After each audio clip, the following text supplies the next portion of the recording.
There's a man who doesn't appear on the major financial news networks very often. He doesn't have a blue check mark. He doesn't manage billions for a hedge fund with a glossy Manhattan office. What he does have is a track record that, frankly, is starting to make a lot of very serious people uncomfortable. A few years back, when nearly every major Wall Street bank was telling clients to stay the course, buy tech, ignore inflation, trust the Fed, this analyst made a bold, public, and very specific call. He said commodities were entering a generational bull market. He said the era of cheap raw materials was over. He said the world was about to rediscover what real money looked like. Most people laughed. The financial media largely ignored him. But the people who listened, the ones who actually positioned themselves accordingly, they aren't laughing now. Gold has gone on one of its most extraordinary runs in modern financial history. Silver has exploded higher. Energy, agriculture, base metals, all of it has roared back to life in ways that confounded the consensus. The commodity supercycle he talked about isn't a theory anymore. You're living inside it. So when this analyst speaks again, when he says, here's where I'm putting everything right now, it probably warrants paying attention. And that's exactly what we're going to do today. Because his next call is even bigger than the last one, more specific, more time sensitive. And if he's right again, the window to act is not years away. It is now. Let me tell you what he's saying, why he's saying it, and more importantly, why the data behind his conviction is something you really need to understand for yourself, regardless of whether you ever heard his name before today. To appreciate where we're going, you first have to understand where we've been. Cast your mind back to the economic landscape that preceded the commodity surge. Interest rates had been held at historic lows for well over a decade. The Federal Reserve had expanded its balance sheet to levels that would have seemed science fiction to any economist trained before the year 2000.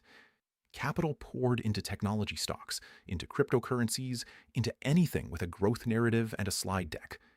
Hard assets, the stuff you can hold, the stuff that comes out of the ground, the stuff that industrial civilization literally cannot function without, were treated like relics. Oil majors were being pressured to wind down. Mining companies couldn't raise capital. The message from the investment establishment was clear. The physical world is irrelevant. The digital world is all that matters. Our analyst, let's call him the predictor, because that's what the financial underground started calling him, looked at this picture and saw something everyone else was missing. He saw the same disconnect that surfaces in markets every generation or so. When financial assets become completely detached from the physical world that underlies all real wealth creation, the correction doesn't come gradually. It comes violently, and it tends to come in the one asset class everyone abandoned. He pointed to something called the commodity to equity ratio. This is essentially a measure of how expensive financial assets are relative to real, tangible assets. When this ratio reaches extreme lows, when stocks are priced to perfection and commodities are priced for oblivion, history shows you are sitting at one of the most powerful inflection points available to any investor. He showed charts going back to the 1970s. He laid out the 1999 peak in equities and the simultaneous trough in commodities that preceded a decade-long commodity bull run. He pointed to structural underinvestment in mining and energy that had been building for years, and he made his call. He was right. Now he's making another one, and this time his focus has narrowed considerably. He's not talking broadly about commodities anymore. He's talking about one specific metal, the metal he calls the most mispriced asset on the planet right now. He's talking about silver. Before you dismiss that, before your brain files it away in the same cabinet as infomercials and late-night investing pitches, I want you to sit with the following facts for a moment. Because what's happening in the silver market right now is not a story being told by people trying to sell you something. It's a story being told by refinery output data, by industrial procurement reports, by central bank reserve figures, by the documented behavior of the wealthiest institutional actors in the global financial system. Silver is currently trading in a range that, on the surface, might look like it's already had its run. Gold has done extraordinary things. Silver has moved meaningfully higher. The casual observer might think the train has already left the station. The predictor says you're looking at this completely wrong, and the reason comes down to something called the gold to silver ratio. Right now, for every single ounce of gold, you can buy roughly 60 ounces of silver. Think about what that means. Historically, and I mean across centuries of market data, this ratio has averaged somewhere closer to 15 or 20 to 1. In the ground, geologically, silver is only about 8 times rarer than gold, 8 to 1. Yet the market is currently pricing silver at 60 times below gold. That gap is not sustainable. It never has been. Every time in modern history this ratio has blown out to extreme levels, silver has experienced a mean reversion that produced some of the most explosive price appreciation of any asset class in any era. In 1980, when the Hunt brothers cornered the silver market, and I want to tell you this story properly because it tells you something profound about how silver moves. Silver went from under $6 an ounce to nearly $50 an ounce in a matter of months. The Hunt family had come to believe, through careful study of monetary history, that the United States' decision to abandon the gold standard in 1971 was going to trigger a catastrophic debasement of the dollar. They weren't entirely wrong about the thesis, even if their method of acting on it eventually crossed into market manipulation. The price explosion they triggered showed the world something critical. Silver, when it moves, moves fast. The industrial users who need it for manufacturing, the investors who suddenly want it for protection, the speculators who sense momentum, they all arrive at the same door at the same time. And there's simply not enough silver to go around. That dynamic, too many buyers, not enough physical metal, is exactly what the predictor says is building right now. Except this time, the demand drivers are far more diverse, far more structural, and far more impossible to turn off. Let me walk you through the demand side of this equation. For most of human history, silver's primary uses were currency and jewelry. Those uses still exist, but over the past 2 decades, silver has quietly become one of the most indispensable industrial metals on Earth. And the industries consuming it are not declining industries. They are the industries that every government on the planet is actively subsidizing and accelerating. Start with solar energy. Every solar panel manufactured anywhere in the world requires silver. It's a conductive paste that coats the photovoltaic cells. There is currently no economically viable substitute, and the world is building solar panels at a pace that would have seemed fantastical a decade ago. The installed solar capacity being brought online globally each year now consumes a staggering portion of annual silver mine output, and we are nowhere near peak solar buildout. The targets set by major economies, the United States, China, the European Union, India, require solar installations over the next decade that would consume silver at rates the mining industry is structurally incapable of meeting. Then add electric vehicles. Every EV contains significantly more silver than a conventional internal combustion engine vehicle. Contact points, circuit boards, battery management systems, silver is threaded throughout modern electrification. The same EV transition that every carmaker on Earth is scrambling to fund and execute is a structural silver demand driver that compounds annually. Then add artificial intelligence infrastructure. This is the piece that the predictor says even most metals analysts are underestimating. Data centers consume extraordinary amounts of power. The cooling systems, the electrical infrastructure, the semiconductor manufacturing processes, all of it has silver fingerprints. As the AI build-out continues to accelerate, as nations race to build sovereign AI capacity, as every major corporation on Earth expands its data infrastructure, silver demand from this sector alone is growing at a rate that would have been unimaginable when anyone was last modeling the silver supply-demand balance. Now, here is the painful part of the story. While demand has been structurally exploding, supply has been going nowhere. New silver mine discoveries are rare. The easy deposits were found and exploited generations ago. The industry underinvested in exploration for over a decade when prices were low. The mines that do exist produce silver primarily as a byproduct of lead, zinc, and copper mining, meaning silver production is largely determined by base metal economics, not silver economics. When someone decides to build a dedicated silver mine today, assuming they can get the capital, the permits, the skilled labor, and the equipment, they are looking at 7 to 10 years before the first ounce comes out of the ground. There is a structural deficit forming in silver. This is not a fringe theory. The Silver Institute, which is about as establishment as the silver industry gets, has published research documenting supply-demand deficits that have persisted for several consecutive years. The world is consuming more silver than it mines. The gap is being filled by above-ground stockpiles. Those stockpiles are not infinite, and the deficit is, if anything, accelerating. The predictor's next big bet is essentially this: the collision between exploding industrial demand and structurally constrained supply is going to produce a silver price move that will be one of the defining investment stories of this era. And when it happens, it will happen faster than most people think possible. Because silver is a small market. The entire global silver market, all of it, is smaller than many individual technology stocks. It takes relatively little capital from the institutional world to create enormous price dislocations. Before I go any further, and I want to make sure I mention this now, if you're someone who's been paying attention to what I'm describing, if you're thinking about how to actually protect your savings in a way that takes advantage of what's happening in precious metals, I put together a free guide in the description below. It covers the saving strategies that thousands of American retirees are using right now to protect their hard-earned wealth. It's completely free. Check the description and grab it. Now, let me tell you why the monetary argument for silver might actually be even more compelling than the industrial argument. We are living through one of the most significant shifts in the global monetary system since the Bretton Woods Agreement collapsed in 1971. And understanding that shift is essential to understanding why the predictor's next big bet is positioned where it is. For decades, the United States dollar served as the world's reserve currency. Nations held dollars in their central banks, not because they had faith in the United States government specifically, but because the dollar was the agreed-upon medium of global trade.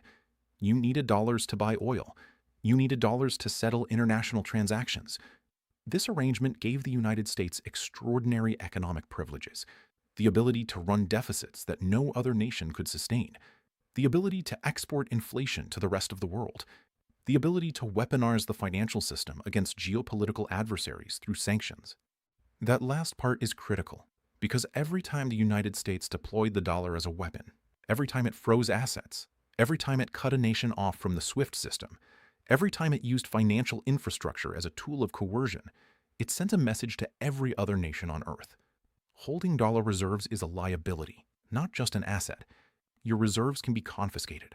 Your access to the financial system can be switched off. The dollar is not neutral. It is a weapon pointed at you. The response from the non-Western world has been a slow, deliberate, accelerating accumulation of alternative reserve assets. And the alternative they keep reaching for, over and over, is gold. Not digital gold, not gold ETFs, physical gold, stored within national borders, held in vaults that no foreign government can reach. Central bank gold buying has been at or near record levels for several consecutive years. The nations leading this accumulation, China, Russia, India, Turkey, Poland, the Gulf states, are not accumulating gold because they think it's a nice collectible. They are accumulating gold because they are hedging against a world where the dollar's reserve status is degraded. They are building the monetary architecture of a post-dollar world, and they are doing it with physical precious metals. Here is where silver enters the monetary story. Silver has served as money for longer than gold has. In many civilizations throughout human history, silver was actually the more commonly used monetary metal, precisely because it was more practical for everyday transactions. The Spanish word for money, plata, literally means silver. The British monetary system was built on the silver pound. The Indian rupee derives from a Sanskrit word for silver. Silver's monetary heritage runs as deep as human civilization itself. As the de-dollarization movement accelerates, as nations look for assets that sit outside the Western financial system, as the understanding spreads that the fiat currency experiment of the past 50 years has produced nothing but compounding debt and recurring crises, the conversation about monetary metals does not stop at gold. It expands to include silver. And that conversation is happening in places and at levels of government that most ordinary investors never hear about. The predictor has been tracking the flow of physical silver out of Western depositories. He has been watching the decline of COMEX-registered silver inventories. That's the metal that's actually available for delivery against futures contracts. He has been documenting the growing divergence between the paper silver market, where prices are set through enormous volumes of futures contracts that will never result in physical delivery, and the physical silver market, where premiums have been quietly but steadily rising. He sees in this divergence the same precursor signal that has appeared before every major silver repricing in history. The paper market sets the price. The physical market tells you the truth. And the truth the physical market is telling right now is that there is far less silver available at current prices than the futures market implies. Let me paint you a picture of what happens when this dynamic resolves. Imagine you are a large industrial manufacturer. You need silver. Not theoretically, not 6 months from now. You need it for your production line that runs this week. You contact your usual suppliers. They tell you lead times have extended. They tell you premiums above spot have risen. They tell you they're having trouble sourcing the specific forms you need in the quantities you need. You start calling other suppliers. Same story. You reach out directly to refiners. They have commitments elsewhere. Slowly, the reality sets in.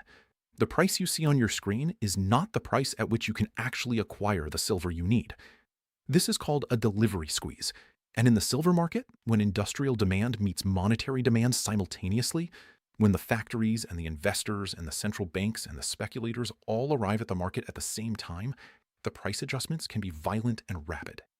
The Hunt brothers, operating with far less capital than today's institutional players and motivated by a single thesis, moved the silver price by roughly 800% in a compressed timeframe. They were eventually stopped by a regulatory intervention that changed the rules mid-game. Today's demand drivers are not a family. They are not one actor. They are thousands of industrial procurement departments, hundreds of investment funds, dozens of central banks, and millions of individual investors. There is no single entity to stop.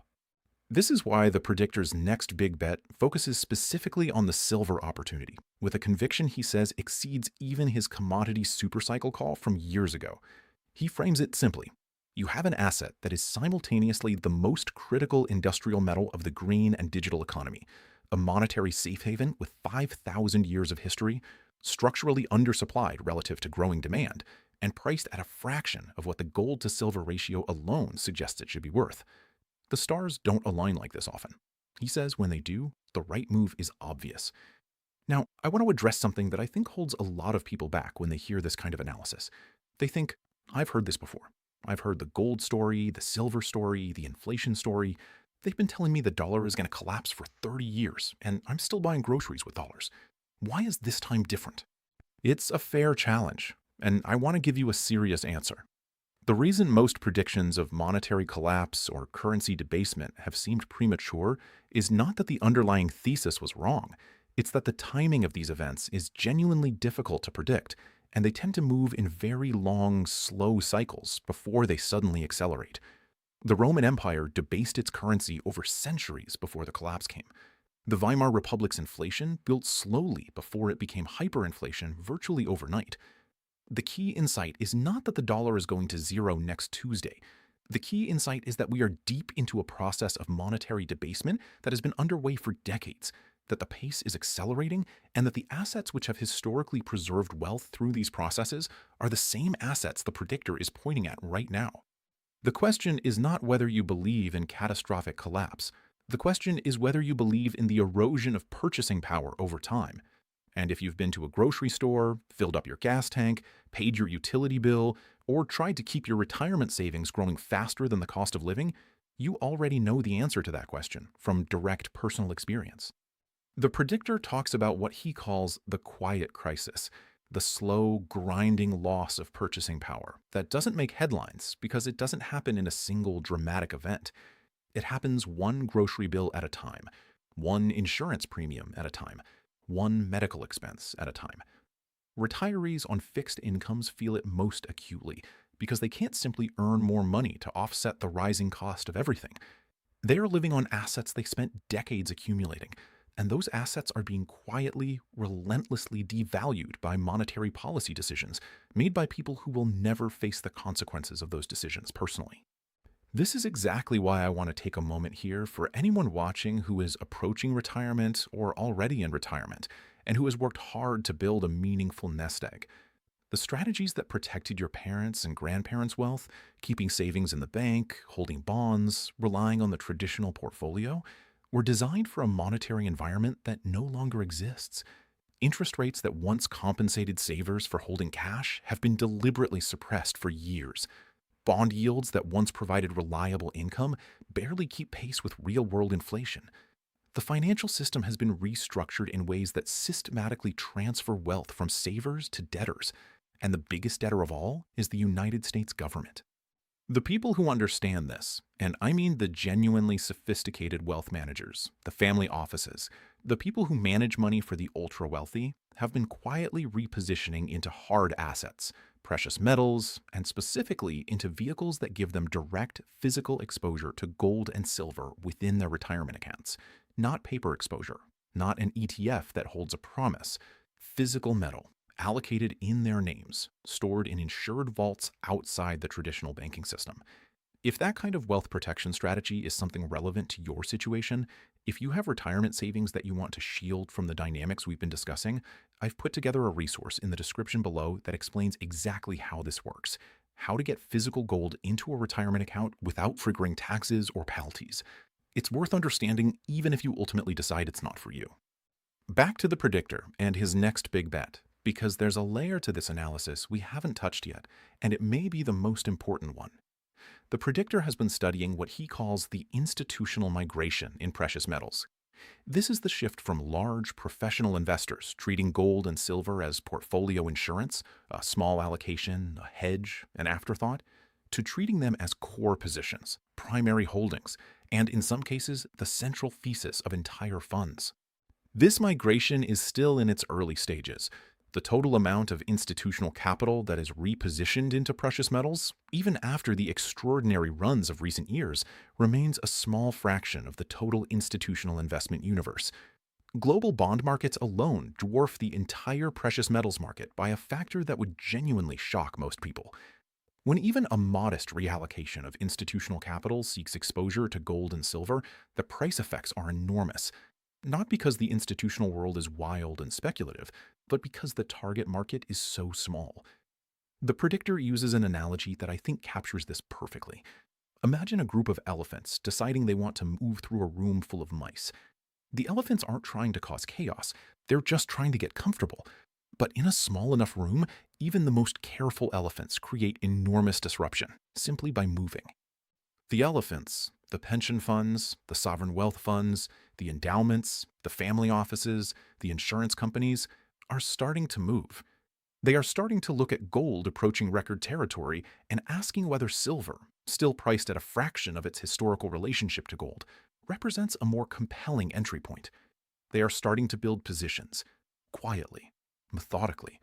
And the room, the silver market, is very, very small. Let me also pull back and look at the broader geopolitical architecture, because the predictor says you cannot understand the metals market in 2026 without understanding what is happening to the global trade and monetary order. The period of globalization that defined the economic world for several decades is fracturing. Supply chains are being regionalized. Trade relationships are being restructured around political blocs rather than pure economic efficiency. The weaponization of financial infrastructure, sanctions, dollar cutoffs, asset freezes, has accelerated a race among non-Western nations to build systems that do not depend on Western financial intermediaries. The BRICS nations are actively developing alternative payment systems, alternative reserve frameworks, and alternative financial architectures that explicitly envision a reduced role for the dollar. None of this happens overnight. None of this represents a clean, sudden transition. But it represents a directional shift that has been building for years and is continuing to accelerate. And at the center of every credible alternative monetary architecture being discussed in these forums is gold, physical gold, held by sovereign entities outside the Western system. The predictor's observation is that gold at current price levels has already begun discounting some of this shift. The extraordinary price appreciation we've seen reflects, in part, the market beginning to price in the reduced dominance of the dollar-based system. But silver, he argues, has barely begun to price in these same dynamics. And as the de-dollarization story moves from theoretical discussion to practical implementation, as alternative payment systems get built, as trade settlement moves away from the dollar, as nations reallocate reserve portfolios, silver's role as both monetary and industrial metal positions it uniquely. There is a concept in markets called the last free market. It refers to an asset class that has not yet been discovered and bid up by the mainstream, one where the fundamental value is clear and compelling, but where the crowd has not yet arrived. The predictor has been pointing at silver as exactly this, a market where the industrial users see the value clearly, where the historically minded monetary scholars see the value clearly, where the de-dollarization analysts see the value clearly, but where the mainstream retail investor and the large institutional allocator have not yet fully arrived. When they do arrive, when the silver story becomes the consensus trade rather than the contrarian one, the price action will likely feel disorienting to people who weren't positioned. It always does. The people who held silver going into the 1980 move, the people who were buying gold in 2001 when everyone else was chasing internet stocks, the people who understood the inflation thesis in 2020 before the commodity rally materialized, they all lived through the same experience. They watched everyone around them ignore what they saw. They held their positions through periods of doubt, and then they watched the crowd arrive all at once. That's the bet. That's what the predictor is saying the data is pointing toward. A move in silver that will likely feel sudden to most observers, but that has been building, structurally and quietly, for years. Now, one more dimension to this story that I want you to really absorb before we close out today. There's a concept called monetary velocity that describes how quickly money moves through an economy. When monetary velocity is low, when people are hoarding cash, sitting on savings, delaying spending, inflationary pressures can be contained even when the money supply is enormous. This is the dynamic that kept inflation relatively subdued for years after the post-2008 monetary expansion. The money existed, it just wasn't moving fast. But when confidence in currency shifts, when enough people and institutions begin to question whether holding cash is a good idea, when the inflation psychology becomes self-reinforcing, monetary velocity increases. And when it does, the inflationary dynamics that were latent become manifest. They appear suddenly, they appear everywhere, and they are very difficult to reverse without causing severe economic damage. The predictor argues that we are in the early phases of exactly this transition. The consumer, battered by years of real purchasing power erosion, is beginning to shift behavior. The institutional world, watching central banks continue to expand balance sheets, is beginning to price in a structurally higher inflation environment. The smart money is moving away from cash and toward assets that have historically maintained purchasing power through monetary disorder. Gold is already reflecting this. Silver is next. And here is the thing that keeps the predictor up at night, in the best possible sense. The thing that makes him more convicted on this trade than almost anything he has analyzed in his career. Silver is the one asset where the industrial demand story and the monetary demand story are pointing in exactly the same direction, at exactly the same time. You don't need to believe in one thesis. You get both simultaneously. The factories need it for solar panels. The investors need it for portfolio protection. The central banks want it for reserve diversification. The individuals want it for wealth preservation. All of those demand streams are flowing toward the same small market at the same time. That is not a normal market setup. That is what the predictor calls a convergent catalyst, a rare configuration where multiple independent demand forces align around a single target. In his analysis of markets going back decades, he says these configurations produce the most dramatic, most persistent, and most rewarding moves available to investors who are positioned correctly before the convergence fully manifests. Where does he see the silver market going?